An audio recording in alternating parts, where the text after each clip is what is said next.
What's the difference between a hard link and a symbolic link?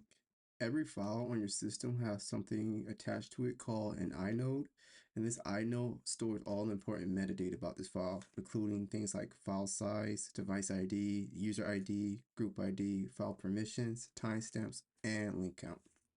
So you could think of a symbolic link to something like if you're on Windows, it's a shortcut to the original file. So this is to note that if you delete the symbolic link, it doesn't have any effect to the original file, to the file system.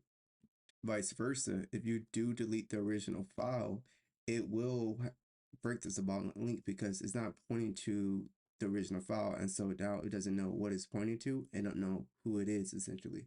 And this is a visual representation of what is going on. So if you delete this original file, this will break the symbolic link because it has nothing that is pointing to. And so it's pretty much dead or null.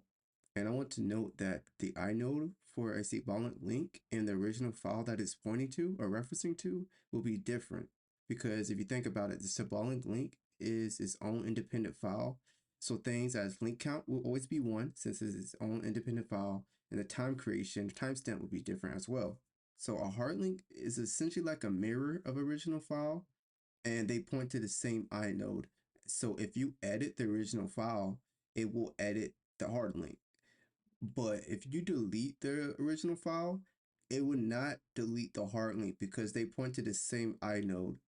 But I want you to remember that this is different from a copy of an original file. So if you copy original file, that copy file will point to a different inode. Another thing is if I edit the original file, it doesn't edit the copy file because they're totally different files and they point to different inodes. It just duplicates the data. So if you're ever wondering